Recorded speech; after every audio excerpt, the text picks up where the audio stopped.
জয় রাধারমণ হরি গোবিন্দ জয় জয় হে কৃষ্ণ গোবিন্দ হরে মুরারি হে নাথ নারায়ণ বাসুদেব গোবিন্দ জয় জয় গোপাল জয় জয় রাধারমণ হরি গোবিন্দ জয় জয় হে কৃষ্ণ গোবিন্দ হরে মুরারে হে নাথ নারায়ণ বাসুদেব गुरुर्ब्रह्मा गुरुर्विष्णु गुरुर्देवो महेश्वर गुरुर्साक्षात् परब्रह्म तस्मै श्रीगुरवे नमः कृष्णाय वासुदेवाय देवकीनन्दनाय च नन्दगोपकुमाराय गोविन्दाय नमो नमः वसुदेवं सुतं देवं कंसचाणूरमर्दनं देवकी परमानन्दं कृष्णं वन्दे जगद्गुरुम् নবকুমার চতুষ্পটির আরেকটা অধ্যায়ে তোমাদেরকে স্বাগত। হরি ওম তৎসৎ। আজকে আমি বলি নাকি, অনেকদিন বলিনি। ধর্মক্ষেত্রে কুরুক্ষেত্রে সমবেতাयुयुत्सवः मामकाः पाण्डवाश्चैव किम् अकुर्वत सञ्जय यत्र योगेश्वरः कृष्णो यत्र पार्थो धनुर्धरः तत्र श्रीर्विजयो भूतिर्ध्रुवा नीतिर्मतिर्मम यदा यदा हि धर्मस्य ग्लानिर्भवति भारत अभ्युत्थानमधर्मस्य तदात्मानं सृजाम्यहम् परित्राणाय साधूनां विनाशाय च दुष्कृताम् धर्म संस्थापनार्थाय संभवामि युगे युगे कर्मण्येवाधिकारस्ते मा फलेषु कदाचन मा कर्मफलहेतुर्भूमा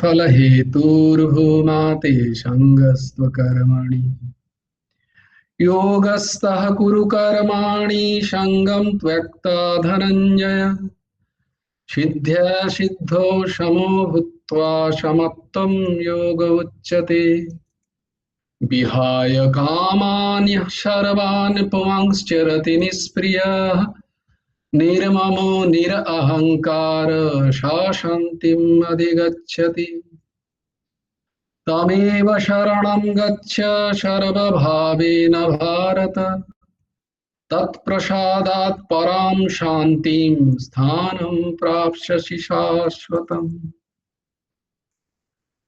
कर्पणदोषोऽपहतो स्वभाव तद्विद्धि प्रणिपातेन परिप्रश्नेन सेवया उपदिक्षन्ति ते ज्ञानं ज्ञानिनः तत्त्वदर्शिनः श्रद्धावान् लभते ज्ञानं तत्परः संयतेन्द्रियः ज्ञानं लब्धा परां शान्तिमचिरेणाधिगच्छति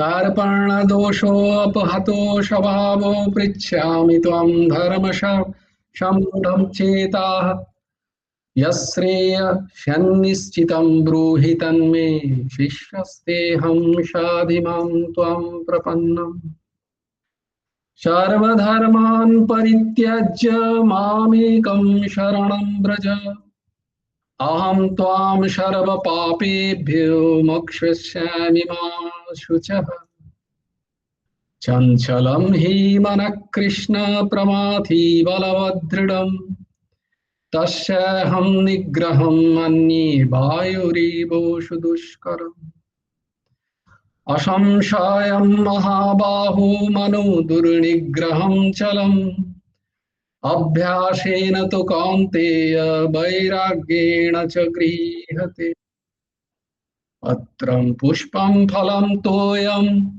यो मे भक्ता प्रयच्छति तदहं भक्तुप्रहितम् अस्नामि प्रयतात्मनः। তারপরে কি यत् करोषि यदस्नासि यज्जुहोषि ददासि यत् तपस्यासि कौन्तेय तत् कुरुष्व मदार्पणम् अनन्यश्चिन्तयन्तु मां ये न पर्युपासते तेषां नित्यभियुक्तानां योगक्षेमं वहाम्यहम् अपि चेत् सुदुराचार भजते माम् अनन्यभक् साधुरेव समन्त्यभ्य सम्यक् व्यवसितो हि सः। নবকুমার চতুষ্পটিতে তোমাদের সবাইকে স্বাগত। যদি এরকম হতো কি সুন্দর হতো না? অবশ্য আমার মতো নয়, মানে সেরকম সেই গুরুকুল আর এরকম যেমন আদ্রিজা সাথে সাথে বলছে এত ভালো লাগছে, এরকম যদি সবাই একসাথে উচ্চারণ হতো, চারিদিকে গীতার শ্লোক, কি অদ্ভুত দিব্য সংসার হয়ে যেত। আহা, আজকে তোমাদের বোধহয় একটা ভিডিও পাঠিয়েছি না আমি, বোধহয় ইউটিউবে, তোমরা কি শুনেছো?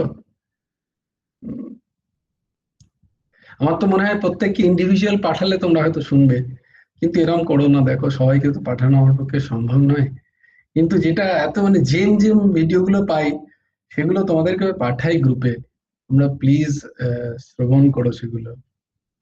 প্রত্যেককে বলছি শ্রবণ করো, দেখবে অদ্ভুত অদ্ভুত কথা মহাপুরুষরা বলছেন। তো মৌমিতা মা কিছু বলবে, আগে বল। জয়গুরু রাধেশ্যাম। জয় গুরু রাধেশ্যাম, বলো।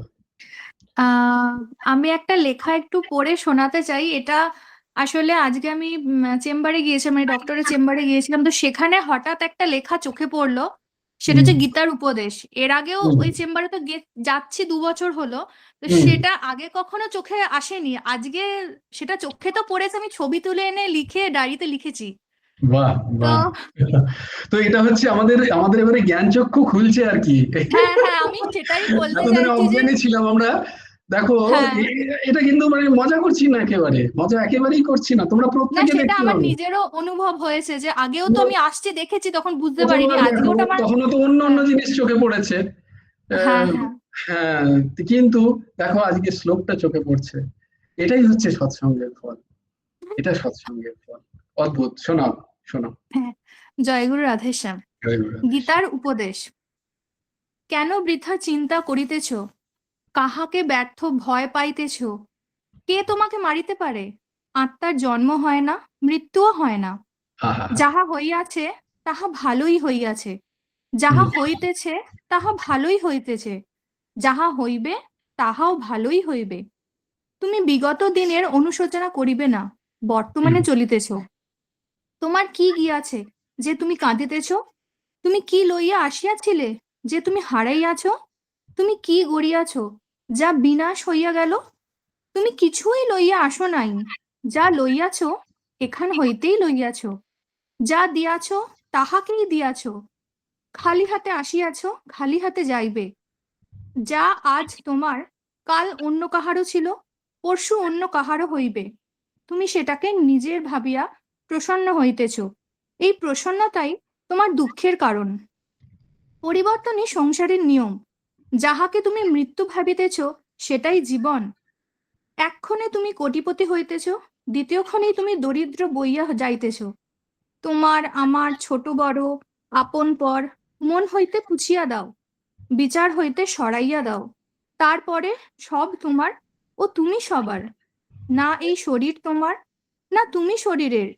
এই অগ্নি জল বায়ু পৃথিবী আকাশ হইতে উৎপত্তি হইয়া বিলীন হইয়া যাইবে, কিন্তু আত্মা স্থির, তুমি উপলক্ষ। তুমি নিজেকে নিজে ভগবানে অর্পিত করো, এটাই সবচেয়ে উত্তম রাস্তা। যে এই রাস্তা জানে সে সর্বদা চিন্তা শোক হইতে মুক্ত থাকে। যা কিছু তুমি করিতেছ সেটাই ভগবানকে অর্পণ করিয়া যাও, ইহাতেই তুমি সর্বদা জীবন মুক্তির আনন্দ অনুভব করিবে। জয় গুরু রাধে শ্যাম। জয় গুরু রাধেশ। এবার ধরো এই গীতার শ্লোক কেউ কেউ বেচারা খেতে পায়নি সারাদিন, দিয়ে ওই সেই যে জনক রাজার মতো স্বপ্নে দেখছে যে সবে মাত্র একটুখানি খাবার জুটেছে, আর কি করছে না, একটা কাক এসে সেই খাবারটা নিয়ে চলে গেল। এবার তাকে বললো যে যা হচ্ছিল সেগুলো ভালোই হচ্ছিল, মানে তুমি এতদিন উপসে ছিলে, খুব ভালো ছিলে, যা হলো সেটাও ভালো হলো, খাবারটা পেলে, আর যা হবে তো নিয়ে চলে গেল, সেটাও ভালো হলো। তো মনে হয় তোমাকে সে বাঁচিয়ে রাখবে?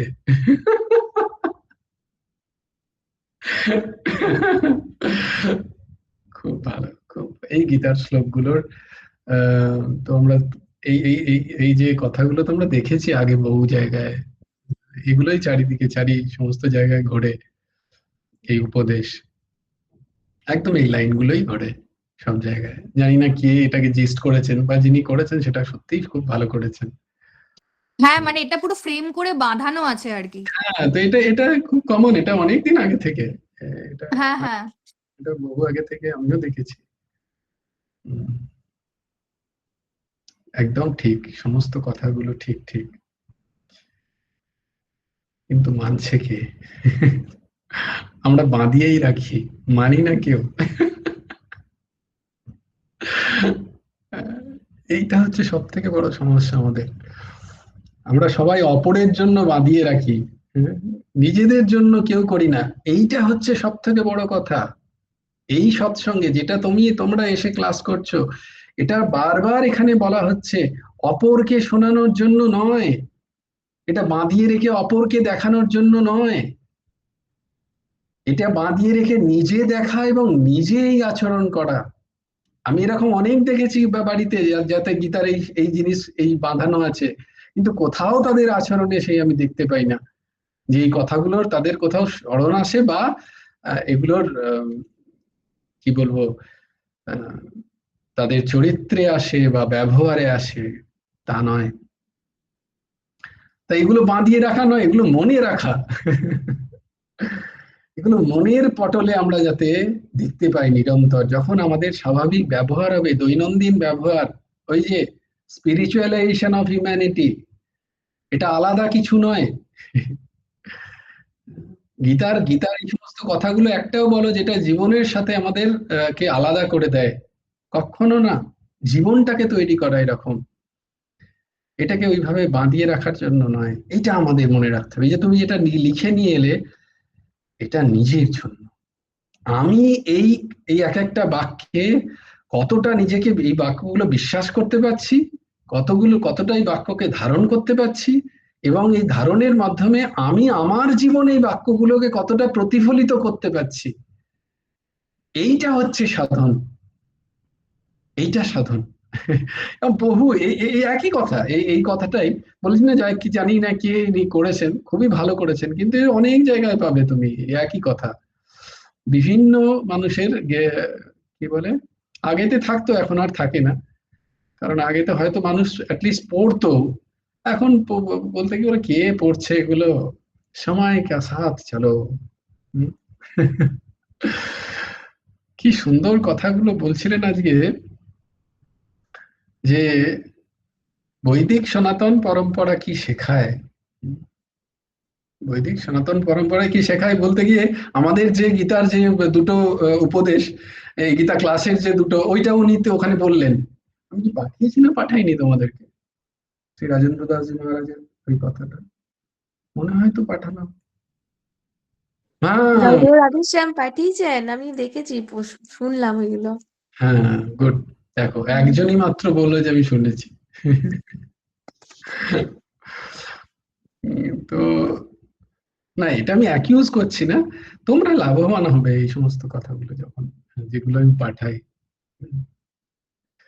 অদ্ভুত কথা সেখানে দেখো, এখানে কি বলছেন দেখ, কিয়ামা, যেটা আমরা এখানে করেছি বাংলায়, ওই কথাটাকেই বাংলায় করেছি আমরা এখানে, যে 4 বেদ 6 শাস্ত্রে লেখা আছে দুটি কথা। হ্যাঁ হ্যাঁ হ্যাঁ, হ্যাঁ, এটাই বললাম।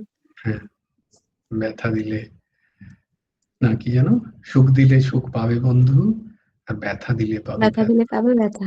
হ্যাঁ। দেখো এই শিক্ষা আমরা দিই, আমরা কোথায় আলাদা করি, আমরা তোমরা বলে কিছু জিনিসই নেই বৈদিক পরম্পরায়।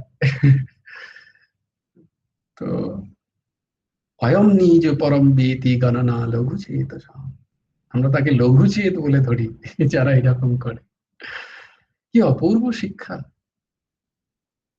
যে যে আমরা পড়ে গেলাম যে যে অধ্যায়টা, দ্বাদশ অধ্যায়, সেখানে যে কথাটা লেখা আছে, সেখানে যে সমস্ত কথাগুলো, উম, যে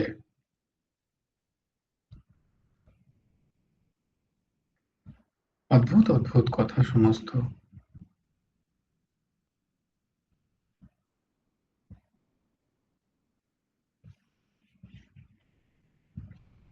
হ্যাঁ, অদ্বেষ্টা সর্বভূতানাং মৈত্র করুণ এব চ নির্মম নিরহংকার সমদুঃখ সুখ শমী।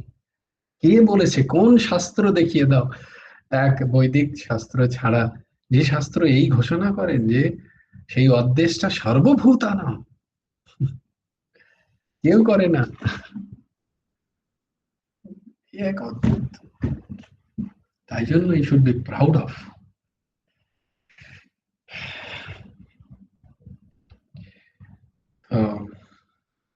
অপূর্ব সুন্দর কথা। এই যে আমরা যেটা জোগাড় করতে পারছি, এর কারণ হচ্ছে আমাদের চোখ আস্তে আস্তে খুলছে, দৃষ্টি খুলছে আস্তে আস্তে। যেমন দৃষ্টি তেমন সৃষ্টি, তাই না? দেখো ওই একই সৃষ্টি ছিল, মা এতবার গেছে 2 বছর ধরে, হ্যাঁ, কিন্তু সেখানে কি কি দেখে এসছে সেটা মাই জানে, সেটা প্রকাশযোগ্য নয় এখন আর। কিন্তু প্রশ্ন হচ্ছে আজকে সে গিয়ে কি দেখছে, দেখো গীতার শ্লোক তার চোখে পড়ছে, আছে ওখানেই। হ্যাঁ, ওখানেই আছে লেখা, কিন্তু এতদিন আমাদের চোখে পড়ছিল না, আজকে পড়ছে। তার কারণ হচ্ছে গুরু ভগবানের অহৈত কি দয়া। তাই আমার গীতা ক্লাসে মন লাগছে, আমি এটা শুনছি, হ্যাঁ, আমার চোখ আস্তে আস্তে খুলছে, আমার চোখ তৈরি হচ্ছে, আমি বিবেকবান হচ্ছি। বলছে একমাত্র মনুষ্য শরীর করতে পারে এটা, অন্য কেউ পারে না। বারবার এটা তোমাদের বলার কারণ হচ্ছে নিজেদের বিবেকী মনকে জাগৃত করা। কখন কি খাওয়া দরকার, কি খাওয়া মানে কি, আহার, আহার মানে পঞ্চ ইন্দ্রিয়ের আহার, শুধু জীবের আহার নয়।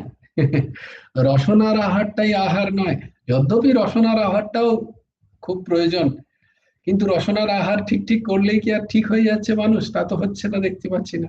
তাহলে আমাদের পঞ্চ ইন্দ্রিয়ের আহারের কথা ভাবতে হবে। যদ্যপি রসনার আহার যদি ঠিক করা হয়, বলা হয় নাকি যে বাকি পাঁচের আহার গুলো তখন আস্তে আস্তে আস্তে আস্তে সাত্বিক হয়ে যায়, তাই রসনার আহারের উপরে জোর দেওয়া হয়। তো প্রত্যেকটি সাত্বিক আহার যদি আমরা গ্রহণ করতে পারি, পঞ্চ ইন্দ্রিয় চক্ষু কর্ণ নাসিকা জিহ্বা ত্বক, যদি সাত্বিক আহার আমরা গ্রহণ করতে পারি, তাহলে জীবন সত্যময় হবে। সেদিনই দিদি লিখেছিলেন রমাদি, যে আমি তো এই শুনেছিলাম যে ধ্রুবানুস্মৃতি থাকে।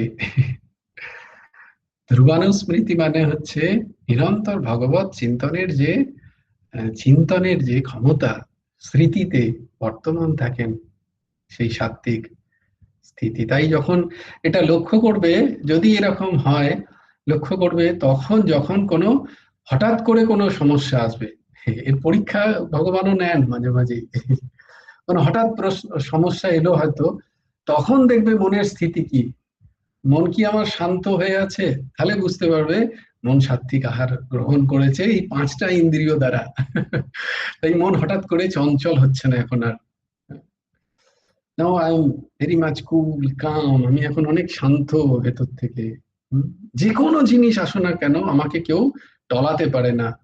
এইটাকে বলা হয়, এটাকে বাংলায় একটা কথা আছে, আমি দেখছিলাম যে এই ক্লাসটা মানে তোমরা যদি আমাকে সংশোধন করে দাও খুব ভালো হয়, যে বড্ড বেশি বোধহয় শুদ্ধকার হয়ে যাচ্ছে, একটুখানি কলোকিয়াল করে দেবো কি, মানে একটু একটু কি চলিত বাংলায় কথা বলবো, তাহলে ভালো হয়।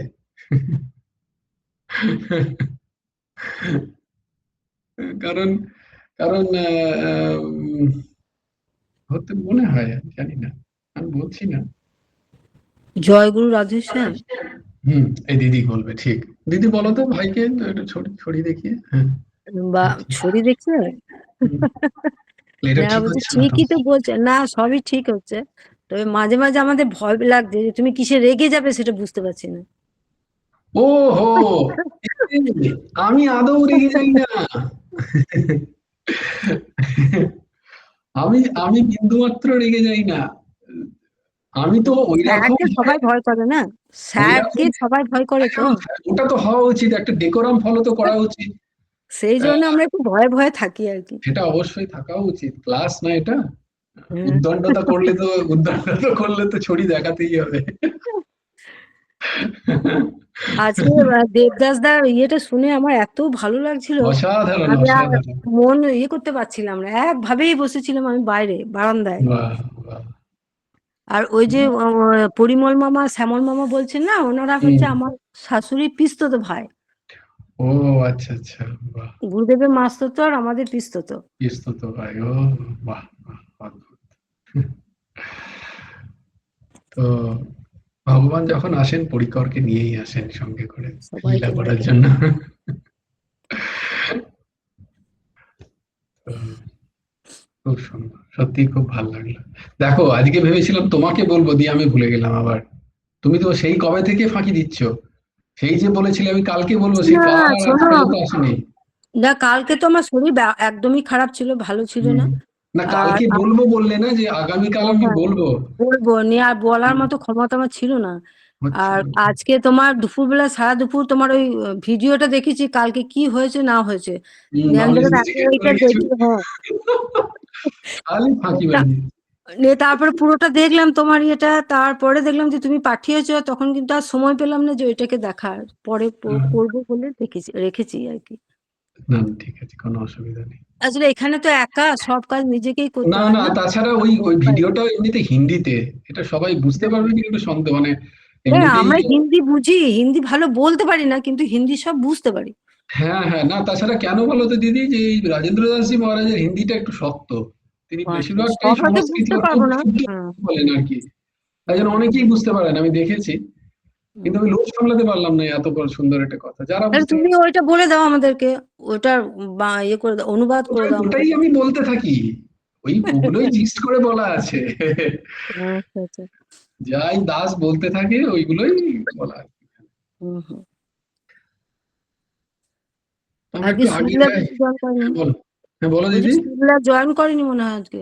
সেদিন শুক্লাদি বললো তো, না না মাসি জয়েন করবে, দাঁড়াও গো মাসি জয়েন করবে, মাসি আর আমি এলো না। কিছুতেই পাচ্ছিলাম না, কিছুতেই লিঙ্ক করতে পারছিলাম না। আমরা সুনিতাকে বললাম তো, সুনিতাকে বললাম, গিয়ে সুনিতা বলছে বেশ আমি দাদাকে বলে দিচ্ছি, তাই বললো। সেদিন মাসি জয়েন করলে বেঁচে যেত। হ্যাঁ দেখলাম, আমি আমি তো ভিডিওটা দেখেছি, তারপরে কি হয়েছে না হয়েছে, কি কথা হয়েছে। তখন থেকে তখন থেকে মাসি ভয়ে আছে। না না, সেরকম নয়, বিষয়টা সেরকম নয়। তবে হ্যাঁ, আমরা যদি একটু সিরিয়াসলি না নিই আমরা বুঝতে পারবো না, এটাই স্বাভাবিক। হ্যাঁ, হ্যাঁ, সেটাই শ্রীমদ্ ঠিক। ভগবত গীতা বোঝা কঠিন, কারণ এটা জ্ঞান মার্গীয় একটা শাস্ত্র, যেটা বারবার বলছি তোমাদের, যে তিনটে প্রস্থানত্রয়ের একটা প্রস্থানত্রয়ের তিনটে প্রস্থানত্রয়ের মধ্যে একটি এটা। তো চিন্তা করো, এর মধ্যে পুরোটাই জ্ঞান, সর্বোপনিষদ গাব। তো সেটাকে আমাকে যখন বলতে হয়, তখন তো তাও আমি তো যতটা পারি চেষ্টা করি আরো সরল সরল করার। উম, কিন্তু না না তবুও মনে ঠিক হচ্ছে আছে। খুব শক্ত হয়ে যাচ্ছে। বুঝতে পারছি আমি। না না, কিছু কঠিন লাগছে না, আমাদের আরো সরল, আরো কতটা সরল করে বলা যায় আমি চেষ্টা করছি। জয় গুরু রাধেশ্যাম। তো আজকে আমরা দেখবো 108 নম্বর পরমহংস ঠাকুর শ্রী শ্রী হেমন্তদেব জিউর গুরু ভগবানের রচনা গুরুমুখী গীতা উপদেশ গ্রন্থের 108 নম্বরের বলছেন তিনি যে যথার্থ আত্মদর্শী ও ব্রহ্মরূপতা লাভ। এই অধ্যায়টা কি, এই যে এখন যেটা ঊর্ধ্বসীমা করছে একদম ঠিক, যে অধ্যায়ের নামটা দিয়ে দিচ্ছে, এতে আমাদের পরেও সুবিধা হবে ফলো করতে। যদি কখনো আমরা শুনতে চাই যে ক্ষেত্র ক্ষেত্র অধ্যায়ে কি কি এর ব্যাখ্যা হয়েছে, অধ্যায় 13 খুললে এই অধ্যায় 13 গুলোতে আমরা চলে যেতে পারবো, না হলে খুব মুশকিল। এরম ভাবে অধ্যায় নম্বরটা দিয়ে দাও, খুব ভালো হচ্ছে।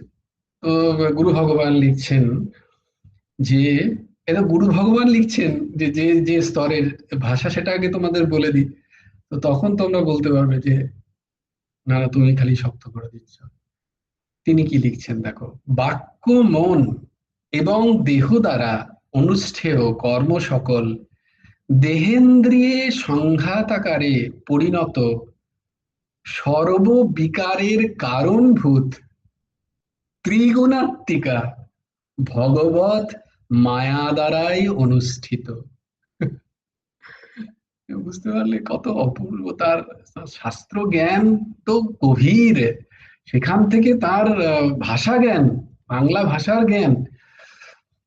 এবং যেহেতু এটা প্রথম গ্রন্থ, তাই তার সেই উচ্চতায় থেকেও তিনি যতটা পারছেন সরলীকরণ করার চেষ্টা করেন। পরবর্তীকালে তো যে সমস্ত বইগুলো লিখেছেন তখন তো অতি অতি সরল। তিনি বুঝতে পারলেন যে আমাকে সব তিনি বলতেনই যে আমার সব ভোঁদাদের নিয়ে কাজ কারবার, বলতেন না কি যেন বলতেন, বোকা ভোঁদাদের নিয়ে আমার সব। তো তিনি বুঝতেই পারলেন যে এদের দশা কি, এদের এদের কাছে আমার পৌঁছাতে গেলে আমাকে কোন স্তরে আমাকে, তাই জন্য তিনি তারপর গল্প লিখতে শুরু করলেন, ছোট ছোট গল্প, রাজা চোর এইসব নিয়ে নিয়ে। আবার গুরুদেব যখন আমাদের বলতেন মা পাণ্ডুলিপিটা একবার পড়ে দেখে নাও সব ঠিক আছে নাকি, আমার তো মানে খুব আশ্চর্য লাগতো। আমি বলি, বাবা আমরা কিছু জানি যে পাণ্ডুলিপি পড়ে ঠিক করবো? বলে, না মা একবার দেখে নাও, দেখাটা ভালো। দিয়েছি বাবা বলেছেন তাই দেখতে হতো, সেটাই দেখতাম। ঠাকুরের অপূর্ব, তার নিজে আচরণ করে দেখাচ্ছেন যে সরল আর্যব কাকে বলে, আর্যবতা ধারণ ধারণ কি জিনিস। আমরা তো একটু কিছু জানলেই কত কিছু প্রকাশ করতে জন্য চেষ্টা করি। তো দেখো এই একটা লাইনই কত কত গভীর, কত শক্ত, এটাই আমরা বুঝে উঠতে পারা খুব কঠিন। তো সেক্ষেত্রে আমরা যদি ধরো যেটুকু শ্রবণ করছি সেটা, সেখানেও যদি আমাদের ভাটা পড়ে যায়, আমরা যদি ঠিক ঠিক কন্টিনিউ না করি, বা আমরা যদি ওইটুকু সময় মন না দিই, তাহলে তো সত্যিই শ্রীমদ্ ভগবদ গীতার ভগবদ গীতার শ্লোক মুখস্থ করা, ভগবদ গীতার অধ্যায়ের পুরো ভগবদ গীতা মুখস্থ করেও কোনো লাভ নেই। কোনো লাভ নেই যদি না আমি ভগবদ গীতার একটি শ্লোকেরও মানে ঠিক ঠিক করে জানতে পারি। বিশেষ করে তোমাদের যেগুলো বলা হয়েছে যে এই 18টা শ্লোক যেটা তোমরা পড়ছো, বা যে যে শ্লোকগুলো আমরা কণ্ঠস্থ করার চেষ্টা করছি, সেগুলোর মানে যেন তোমাদের কাছে একদম ক্রিস্টাল ক্লিয়ার থাকে। যদি না থাকে তোমরা কিন্তু বারবার বলো আমাকে, অন্তত ওগুলো প্রচলিত শ্লোক কেউ যদি কখনো বলে, তোমরা যেন কিছু বলতে পারো তার সম্বন্ধে, ঠিকটা ঠিকটা, বানিয়ে নয়, মনমুখী নয়। আমার মনে হয় এরকম নয়, যেমন মহাপুরুষরা বলছেন, গুরু ভগবান বলছেন সেই শ্লোকের ব্যাখ্যা, সেটা যেন তোমরা বলতে পারো, এর চেষ্টা। এবং অবশ্যই প্রত্যেকের কাছে আবার অনুরোধ করছি যে উচ্চারণের দিকে একটু খেয়াল রেখো, উচ্চারণটা সবাই ঠিক ঠিক করার একটু চেষ্টা করো। সবকটার করতে হবে না, একটা দুটো করে শুরু করো, যে আমি প্রথম যে শ্লোকটা আছে তার উচ্চারণ ঠিক করব, ব্যাস সেইটাকে সুন্দর করে উচ্চারণ করার চেষ্টা করো, সেটাকে বারবার আবৃত্তি করো, আবৃত্তি করো, বারবার বারবার বলো, আবৃত্তি বলে ওটাকে। ধর্মা ধর্ম ক্ষেত্রে কুরুক্ষেত্রে শ্যামা, এই দেখো, সমবেতা নয়, ধর্ম নয়, ধর্ম ধর্ম ক্ষেত্রে কুরুক্ষেত্রে সমাবেতায়ুৎসব। আচ্ছা, এই যে সমবেতা, এটা বেতা বলো না কখনো। সমবেতা, সমবেতা নয়, সমাবেতা। দেখো বের উচ্চারণ, বয়ের উচ্চারণ হবেই না প্রায়। হ্যাঁ, তো এইভাবে একটু উচ্চারণটা তোমরা আবৃত্তি করো বারবার। সমা সমাবেতা ইয়ুৎসব মা এদয়াশব মামকা, মামকা নয়, মামকা পাণ্ডবাশ্চৈ, মামকাহ কিন্তু এখানে হা বলছি না আমি, মামকা পাণ্ডবাশ্চৈব, তালবস্য চৈব, শৈব, মামকা, মামকা পাণ্ডবাশ্চৈব কিম, কিম মুক, কিম, কিম কুর্বত, কিম অকুর্বত, কিম অকুর্বত, কিম কুর্বত সঞ্জয়। একটু চেষ্টা করো সবাই উচ্চারণটাকে ঠিক করার। একটা শ্লোক করো, কিন্তু সেটাকেই আবৃত্তি করতে করতে তার উচ্চারণটাকে, অবশ্য আমারই দেওয়া উচিত ছিল, বলেছিলাম আমি দেব, আমি দেব, নিশ্চয়ই দেব। এই এখন যাই পাচ্ছি তারপরই ভুলে যাই। একজন আছে মনে করিয়ে দেওয়ার জন্য, কিন্তু সেও ভুলে যায় বোধহয়। তো পয়সা পয়সা পায় না, মাইনে পায় না, কি করবে আর। তো মনে করি দিস তো কন্যা কুসুম মা, তুমি বলেছিলে তো এটা বলে পাঠাবে। প্রত্যেকটা শ্লোক আমি চেষ্টা করব তোমাদের উচ্চারণটাকে, একটা শ্লোক করো ঠিক উচ্চারণ, যতটা পারা যায়। ঠিক আমিও ঠিক করছি না, হ্যাঁ, এরকম কোনো পণ্ডিতের কাছে গেলে আমি বলে তুমি কোত্থেকে শিখলে, হলে ভাগো এখান থেকে পাঠিয়ে দেবে, তো আমারও সেই দশা, কিন্তু যতটা পারা যায়। তো তোমরা বলতে পারবে সবাই মিলে, না না মাস্টারমশাই যেরকম করে আমরা সেরকম করেছি। তো সব দায়িত্ব তো আমারই ন্যাচারালি। তোমাদের ভুল উচ্চারণ, তোমাদের যা কিছুর সমস্ত দায়িত্ব আমি গ্রহণ করছি, ওর মধ্যে কোনো সিদ্ধান্ত নেই। কিন্তু অ্যাটলিস্ট তোমরা বলতে পারবে, তখন কিন্তু আমি বলবো যে না না আমি কিন্তু এরকম উচ্চারণ করতাম, ওরা দেখো বলে বলেও শোনেনি, আমি কি করবো, এটা আমি বলতে পারবো ভগবানকে, প্রভু দেখো আমি কিন্তু অনেকবার বলেছি, তুমি খানিকটা তোমার ঠিক হয়েছে, বলে হ্যাঁ ঠিক আছে খানিকটা মেনে নিলাম। ভগবান যদি কখনো কনফ্রন্ট করেন আর কি। একটু চেষ্টা করো আবৃত্তি করার, একটা শ্লোক বারবার আবৃত্তি করো, যেটা যেটা আমি বলে দেবো গ্রুপে, সেটাকে বারবার বারবার আবৃত্তি করে যতটা পারো চেষ্টা করে সেটাকে ক্যাচ করার উচ্চারণটা। হ্যাঁ, কারণ তোমরা গীতা ক্লাস করছো যখন, তোমাদের যখন উচ্চারণ হবে ন্যাচারালি, সব বাইরের যারা তাদের থেকে তো একটু ভালো হওয়া উচিত বলো, তোমাদের থেকে তো আশা করবে সবাই, বাহ এত সুন্দর উচ্চারণ কোত্থেকে এলো, কেউ জিজ্ঞেস করবে কি করে করলে গো, তখন বলবে না আমরা তো গীতা ক্লাস করি, আচ্ছা তাহলে আমিও করব, তাহলে একটা আমার ভিউয়ারশিপটা বাড়লো এই আর কি।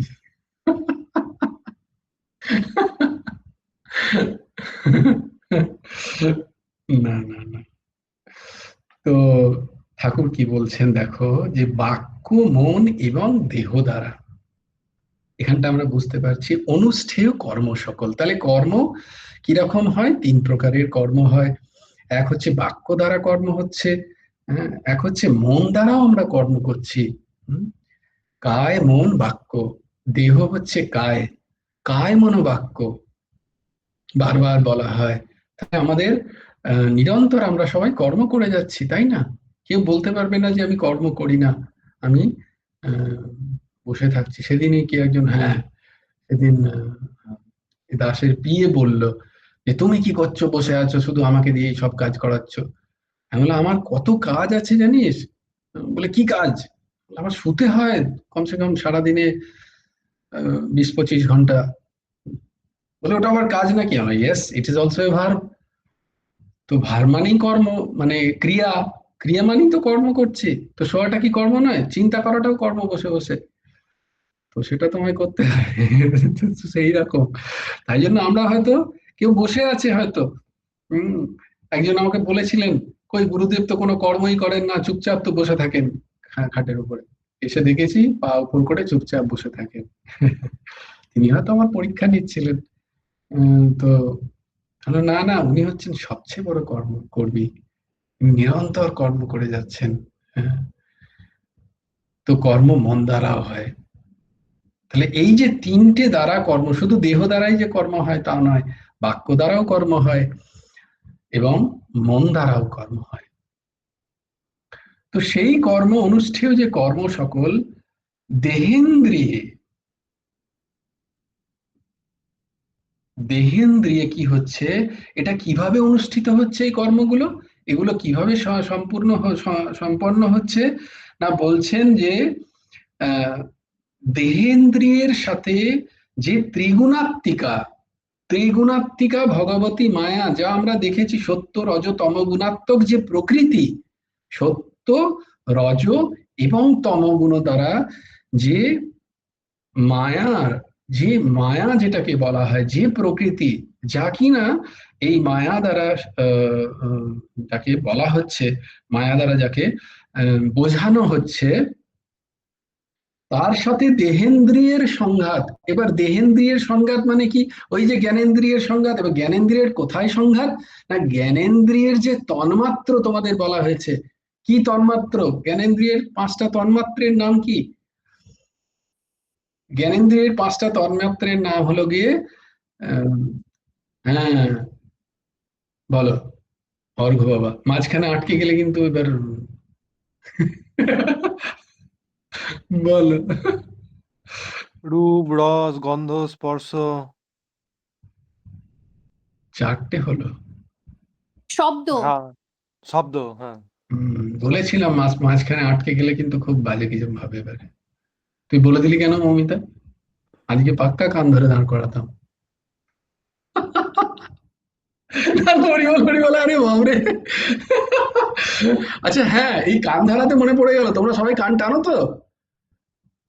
হ্যাঁ, ভেরি গুড। এই মৌমিতা, আদ্রিজা কান টানে? না, আমি ঠিক কান টানতে জানি না। এই রে, এই দেখো কি অবস্থা। কোথায় জানি? হ্যাঁ, তুমি জানো। বলে কান টানতে জানিস না, তার মানে তুই কখনো কান টানা মানে কান মোলা খাসনি আর কি ছোটবেলায়। যখনই তোমরা প্রত্যেকদিন যখন হেমন্ত নবকম পড়বে বা শুনবে, যখনই ঠাকুরের নাম আসবে, প্রভু হেমন্ত নাম আসবে, তখনই প্রথমত কানটাকে এইভাবে টানবে। এই যে কানের লোভ টানলে, বা এই যে কানের এই যে লোবের এইদিকে এইগুলো যদি টানো, তাহলে স্মৃতিশক্তি খুব প্রখর হয়। আদ্রিজা, আমি তো তখন ছোটদেরই বলেছিলাম এটা, যে ছোটরা তো অবশ্যই করবে, কারণ বড়দের তো কান এমনিতেই পেকে গেছে, যদিও করো তবুও তোমাদের লাভ আছে, তার জন্য নয়। কিন্তু ছোটরা যদি করে প্রত্যেক দিন এইভাবে, দেখো এইভাবে যেরকম আমি করছি, এইভাবে করবে, এরম ভাবে একটু একটু টানবে, তারপর এরম করে যেমন কানমোলা দেয়, সেরকম কানমোলা নিজের কান নিজেই মুলবে, বা এরম করেও করতে পারো। দেখো, তো এরম করে টানবে।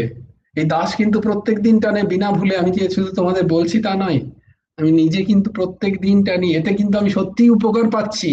আমি তোমাদের বলেও দিচ্ছি, এতে অদ্ভুত অদ্ভুত মাঝে মাঝে এমন এমন জিনিস মনে পড়ে যায়, নিজেই অবাক হয়ে যাই।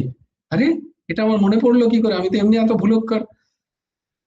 তো হতে পারে এই কান টানার জন্য হচ্ছে হয়তো, জানি না। কিন্তু একটা এর কিন্তু যৌগিক ক্রিয়া, এটা একটা, এমনি এমনি বলছি না এটা। অনেক জায়গায় শেখানো হয় বাচ্চাদের, বিশেষ করে যারা ওই শর্মিলা জানে, ওদের একবার শিখিয়েছিল। ওই প্রথমে এনে বলেছিল যে এরম এরম করবে, এরম এরম করলে কানের এইগুলোকে কি বলে, ওটা কি বলে গো, কি জিম বলে একটা, brain gym. Yes, brain gym. তো ব্রেন, ইয়েস, সবাই প্রত্যেকে যারা যারা বলে ব্রেন জিম। হ্যাঁ, ব্রেন আমি এই জিম, বলছি ব্রেন এই জিম। দেখো ব্রেন জিম আমার মনে পড়ে গেল। ব্রেন জিম বলে একমাত্র কান টানার জন্য, অনলি। হ্যাঁ হ্যাঁ হ্যাঁ, টিচার্স ট্রেনিং দেখো টিচার্স ট্রেনিং আমাদের শিখিয়েছিল যেটা ব্রেন জিম বলে। বোম্বেতে একটা বড় ইনস্টিটিউটে। এটা কিন্তু প্রত্যেকে করে দেখতে পাবে, দেখবে ওয়ার্কশপে শিখিয়েছিল আমাদের WhatsApp-এ ব্রেন শিখিয়েছে। জিম। তো এটা আমাদের বৈদিক পরম্পরার যোগ আছে একটা, এরম ভাবে কানকে এরম ভাবে করা, প্রত্যেক দিন করবে। তো ওই জন্যই কান ধরার আমাদের এখানে যে কান ধরার কথাটা এসছে, ওই জন্যই এসছে, যে কানটা ধরলে তুমি যেটা ভুলে গেছিলে সেটা মনে পড়বে। এই কান ধরে দাঁড়িয়ে থাক, তার মানে কানটা ধরলে তোমার মনে পড়ে যাবে। এটা কোনো শাস্তি নয়, এটা একটা বৈদিক রীতি, এটা একটা কান ধরা। এই যে এরম ভাবে অনেকে বলে, এরম ভাবে হাত দুটোকে এরম ভাবে করে, অনেক রকম আছে যাকে ডাক্তারবাবুরাও বলতে পারবেন, নার্স যারা পড়েছেন ঠিক ঠিক অবশ্য সেমিস্টারে। এর মধ্যে এটা একটা সূত্র, এর মধ্যে লুকিয়ে আছে একটা জিনিস, গোপনীয় জিনিস লুকিয়ে আছে ওইটাই, যে কান টানলে মনে পড়বে। হ্যাঁ, না না, সত্যি বলছি দিদি, আমি একদম মিথ্যা কথা বলি, আমি নিজে টানি, এবং এটা সত্যি, কিন্তু কান আমি টানলে তুমিও শুনেছি দেখতে তো, পাবে, তোমার স্মৃতিশক্তি বাড়বে। আমি দেখছিলাম একদিন, দেখাচ্ছিল ইউটিউবে, দেখাচ্ছিল, দেখছিলাম তো। হ্যাঁ, একদম সত্যি, এটা এর মধ্যে কোনো দ্বিধা নেই। কান টানলে এখন তো আমেরিকা থেকে যোগ শেখাচ্ছে কান ধরে উঠবস করা। হুম। আমেরিকার এই গলিতে গলিতে বাচ্চাদের শেখাচ্ছে কান ধরে উঠবস করা।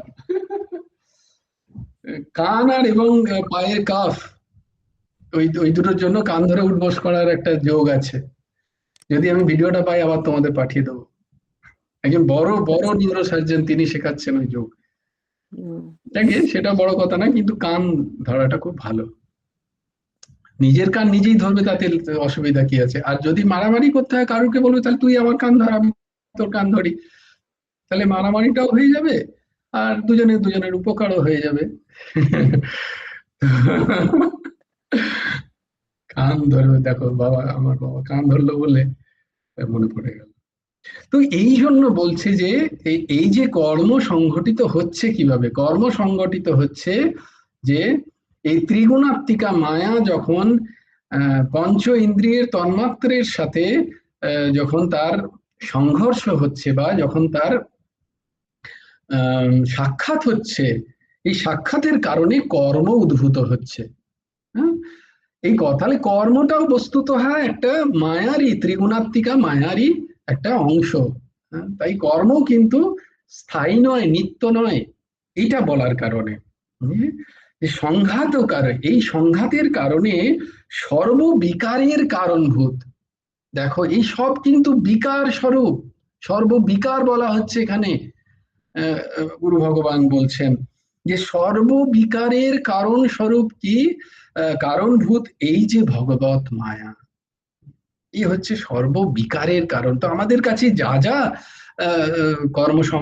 কর্ম সম্বন্ধ তৈরি হচ্ছে, এসব বিকার, এগুলো বিকার, এইটা ধারণা করতে হয়। তাহলে কি বলছেন তারপরে, না সর্ববিকার শূন্য পুরুষের দ্বারা এই কর্ম কখনো হয় না। তাহলে পুরুষ কর্ম করেন না কেন? পুরুষ মানে পুরুতে বসত ইতি, মানে সেই আত্মা, সেই পরমাত্মার যে অংশ, তাহলে তার দ্বারা কর্ম হয় না কেন? তার মধ্যে কোনো কর্ম নেই কেন? না, সে সম্পূর্ণ বিকার শূন্য, তার মধ্যে কোনো বিকার নেই। যেমন পরমাত্মায় কোনো বিকার নেই, ভগবানে কোনো বিকার নেই, তেমনি জীবাত্মা যে পরমাত্মার অংশ, তাতেও কোনো রূপ বিকার নেই, সে বিকার শূন্য। আর বিকার শূন্য কোনো বিষয়, তাতে কি করে কর্ম সম্ভব? কারণ কর্ম অনুষ্ঠিতই হচ্ছে বিকার দ্বারা। বুঝতে পারছি?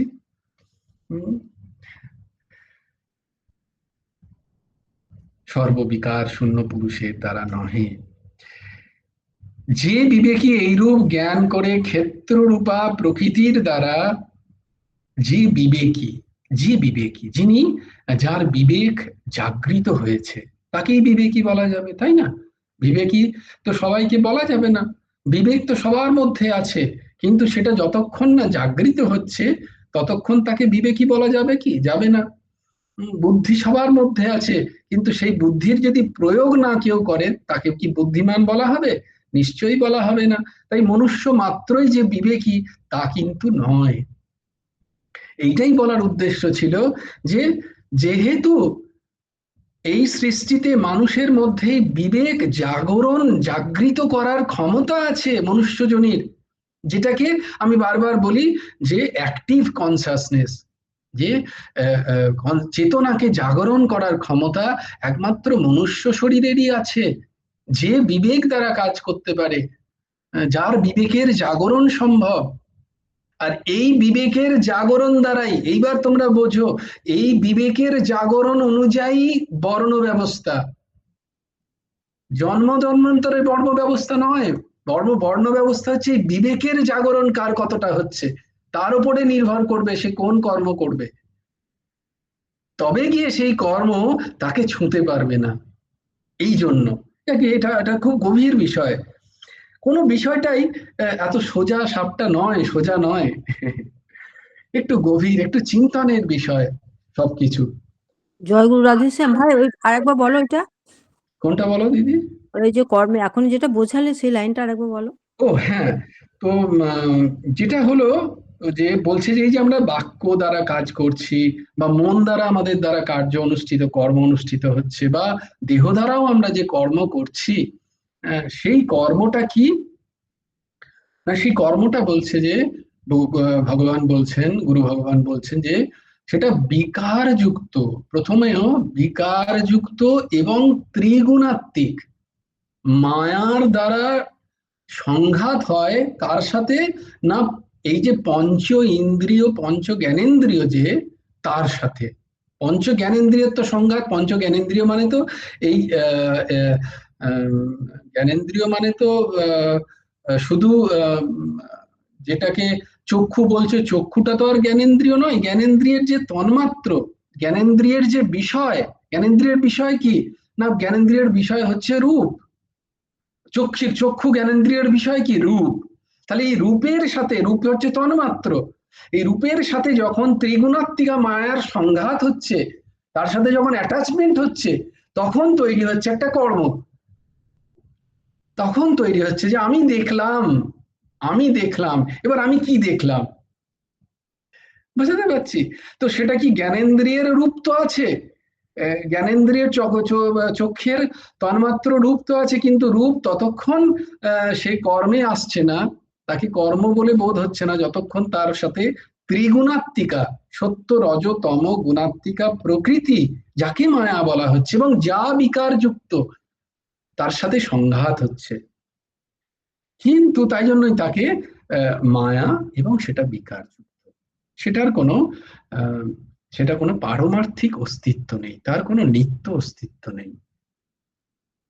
কিন্তু সর্ববিকার শূন্য যে পুরুষ, যে প্রতি দেহে আছে, সেই দেহে বসবাসকারী যে পুরুষ, সে কিন্তু বিকার শূন্য। কেন না, সে ভগবানের অংশ, যেমনি ভগবানের কোনো বিকার নেই, ভগবান বলছেন এই সমস্ত জগৎ সৃষ্টি করেও আমি কিন্তু এই জগৎ আমাতে নেই, আমি এই জগতে থাকলেও এই জগৎ আমাতে নেই, বিকার শূন্য তিনি, তেমনি সেই পুরুষও বিকার শূন্য, এই পুরুষতেও কর্ম নেই, তাই পুরুষের দ্বারা কর্ম সম্ভব নয়। যে বিবেকী, যে যে ব্যক্তির, যে মনুষ্যজনীর, যে যে মনুষ্য শরীরের চেতনায় চিন্তায় যার বিবেক জাগৃত হয়েছে,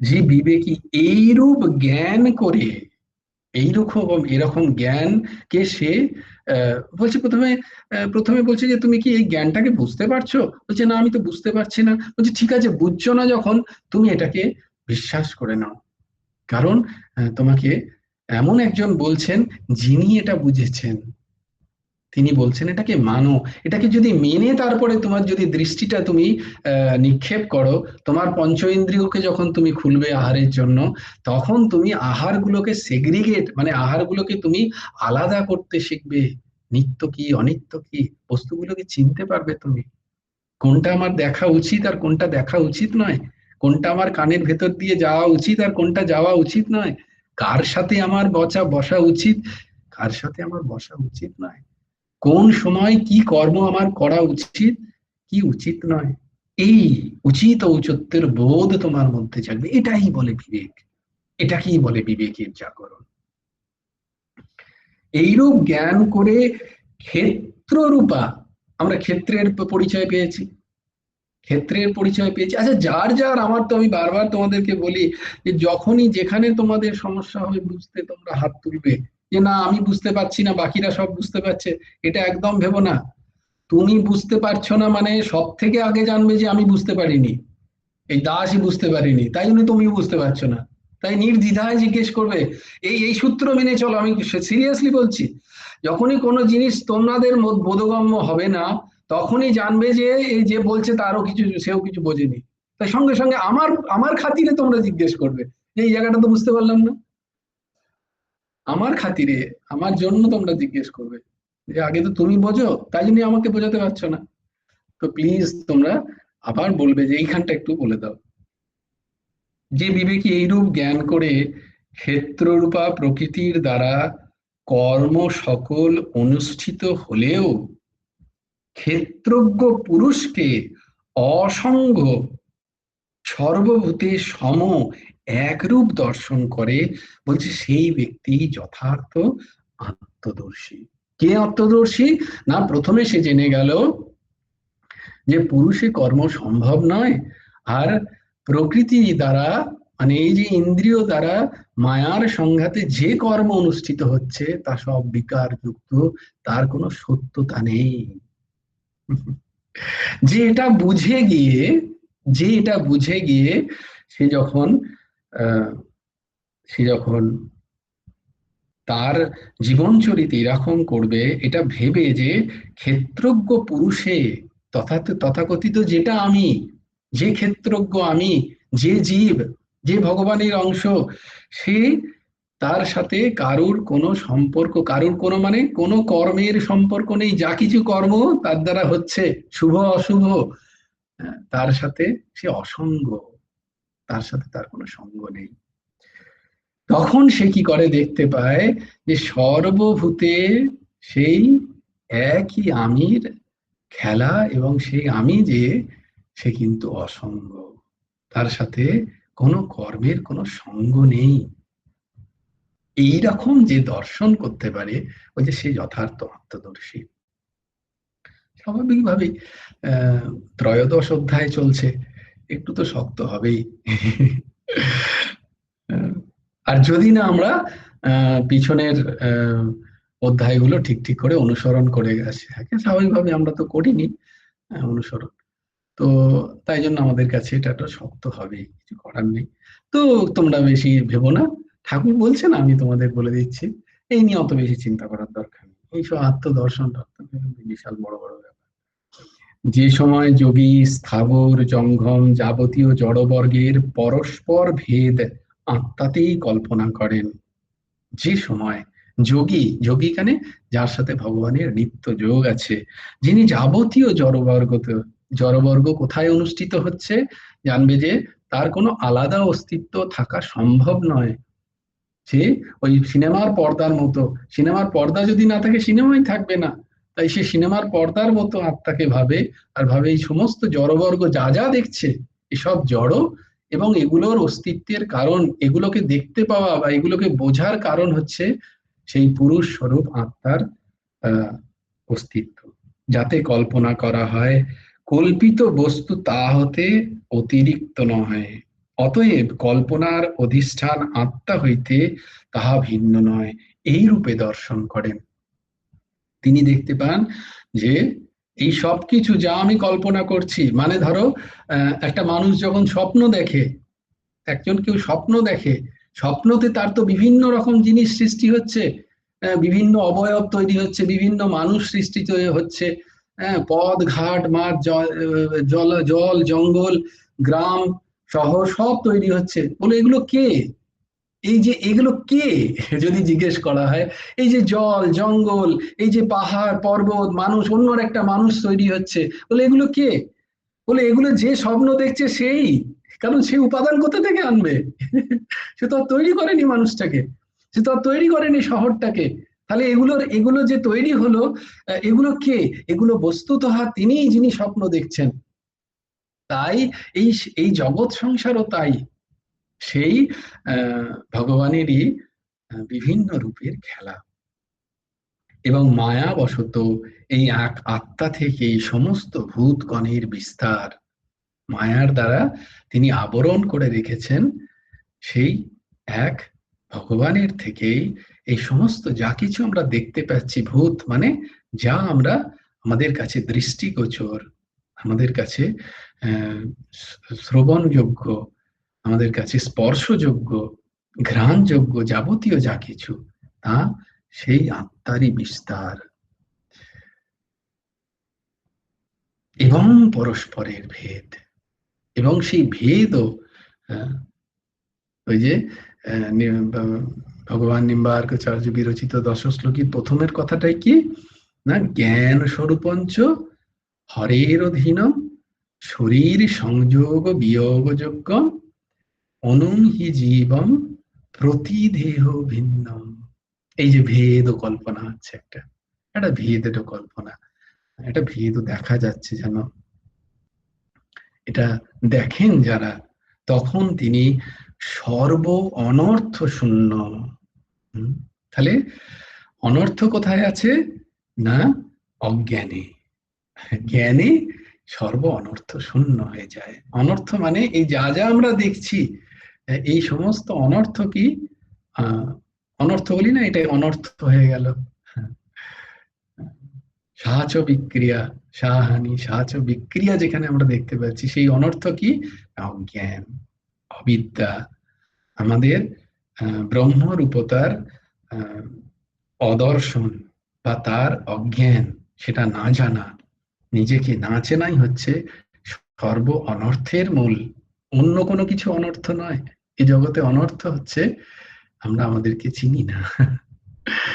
জীব নিত্য কৃষ্ণ দাস, সেটা সে ভুলে গেছে, তাই সে জানেই না যে সে নিত্য কৃষ্ণ দাস, সে সংসারের দাস নয় তথাকথিত। তাই বলছে সর্ব অনর্থ শূন্য, যে জ্ঞান যেখানে কোনো অনর্থ বলে কিছু নেই। তাই আমরা যেখানে যেখানে অনর্থ দেখছি, জানবে সেটা আমারই অজ্ঞান, আমারই অবিদ্যা অনর্থ রূপে আমাকে, আমার কাছে দৃষ্ট হচ্ছে। ব্রহ্মরূপতাই তিনি লাভ করেন, তিনি তখন সেই সর্বম খল্বিদম ব্রহ্ম বা বাসুদেবম সর্বম ইতি, এই বোধ তার তখন আস্তে আস্তে হয়। তখন তার আর কোনো জীবনে অনর্থ বলে কিছু থাকে না। জয় জয় শ্রী রাধে, জয় জয় শ্রী সীতারাম, হর হর মহাদেব। ভজ গুরু হেমন্ত দেব রাধে শ্যাম, জপ হরে কৃষ্ণ হরে রাম, জয় গুরু রাধে শ্যাম, রাধে শ্যাম রাধে শ্যাম, শ্যাম শ্যাম রাধে রাধে, রাধে কৃষ্ণ কৃষ্ণ কৃষ্ণ রাধে রাধে। জয় গুরু রাধে শ্যাম। শ্রী গুরার্পণমস্তু, শ্রী হেমন্ত দেবার্পণমস্তু। জয় গুরু রাধে শ্যাম, জয় গুরু Radhe Shyam. Sir sir yes sir, sir বলো। আমি ম্যাডাম, একটা শ্লোক শোনাবো। অবশ্যই অবশ্যই শোনাও। বলছি ভাই ভগবতী ক্লাস হবে না? ভগবতী ক্লাস কোনটা বলো তো দিদি? মানে ভাগবতের ক্লাস? ভাগবতের ক্লাস আমরা বোধহয় খালি গীতাই পড়ছি না অনেকদিন ধরে। হ্যাঁ হ্যাঁ ঠিক, বুঝতে পেরেছি। তাই তো গো, এত শুকনো জিনিস ভাল লাগে, একটু রসও চাই। ঠিক আছে, তাহলে কালকে, কালকে কি আছে, আমার নাইট আছে। আচ্ছা ঠিক আছে, কালকে 7:30 থেকে 7টার সময় আমরা ভাগবতী ক্লাস একটুখানি শ্রবণ করবো। কালকে একটু ভাগবত শ্রবণ করবো, ভাগবত বা কোনো ভক্ত কথা শ্রবণ করবো কালকে। ভক্ত কথা শ্রবণ। জয় ঠিক, গুরু রাধেশ্যাম। হ্যাঁ জয় গুরু রাধেশ্যাম। কালকে 7টা থেকে ক্লাস হবে, কিন্তু কালকে আমার নাইট আছে। হ্যাঁ দিদি, হ্যাঁ বলো। পাপড়ি। রাধেশ্যাম। বলো। ধর্মক্ষেত্রে কুরুক্ষেত্রে সমবেতাयुत्सवः मामकः पाण्डवश्चैव किमकुर्वत सञ्जय यत्र योगेश्वरः कृष्ण यत्र पार्थ धनुर्धरः तत्र श्रीविजयो भूतिर्ध्रुवा नीतिर्मतिर्मम यदा यदा हि धर्मस्य ग्लानिर्भवति भारत अभ्युत्थानं धर्मस्य तदात्मानं सृजाम्यहं परित्राणाय साधूनां विनाशाय चतुष्कृतं धर्मसंस्थापनार्थाय सम्भवामि युगे युगे कर्मण्येवाधिकारस्ते मा फलेषु कदाचन मा कर्मफलहेतुर्भूर्मा ते सङ्गीयस्तकर्मणे। অসাধারণ, অসাধারণ, অসাধারণ। খুব সুন্দর, খুব সুন্দর, অপূর্ব হয়েছে। আরেকটু প্র্যাকটিস। কারণ দেখো, একটা জায়গা তোমাদের বলে দিই, কথাটা কিন্তু কর্মণ্যে নয়, কর্মাণে, মধ্যাহ্ন আছে ওখানে, দন্তন্য নেই। তো উচ্চারণটা কর্মণ্যে নয়, কর্মাণে, কর্মাণে, এই মধ্যাহ্নের উচ্চারণ হবে। কর্মাণেবাধিকারস্তে মা ফলেষু কদাচন মা কর্মফল হেতুর্ভু মা মা তে সঙ্গস্ত কর্মণি। এই তো কর্মণি, কর্মণি নয় কিন্তু, কর্মণি, মধ্যাহ্ন। খুব সুন্দর হচ্ছে, খুব দারুণ হচ্ছে। আসলে ভালো শুনলে মনে হয় যেন আরেকটু ভালো হয়ে যাক। সর্বভাবেনা ভারত, ভারত নয় ভারত। বলে এত ভালো বললাম তাও তুমি এরকম করছো। না না না, এরকম করছি না, আরো যাতে ভালো হয়। দারুণ উচ্চারণ হচ্ছে, ভেরি গুড, হ্যাঁ, অসাধারণ। আমি আরো প্র্যাকটিস করব। Yes, good. খুব সুন্দর উচ্চারণ হচ্ছে, খুব সুন্দর, একদম খুব সুন্দর উচ্চারণ হচ্ছে। হ্যাঁ, অর্ঘ বাবা বলো। না না, কিছু বলার নাই, ওইটা ভুল করে হাতে উঠে গেছিল। আর একটা বলছিলাম, আমার উচ্চারণগুলো তো একবারে রসগোল্লা একবারে। হ্যাঁ, বটেই তো।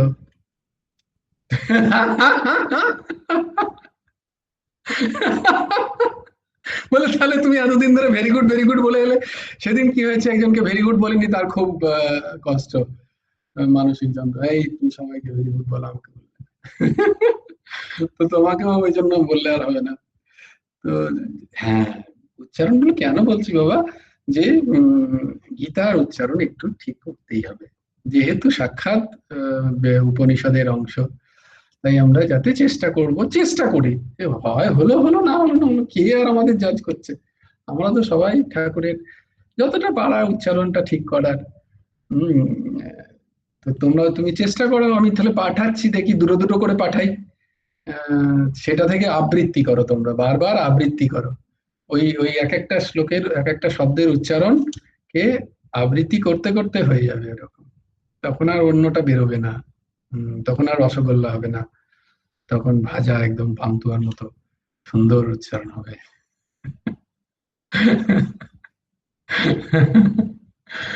বেশ, সবাই ভালো থেকো, সুন্দর থেকো, সুস্থ থেকো।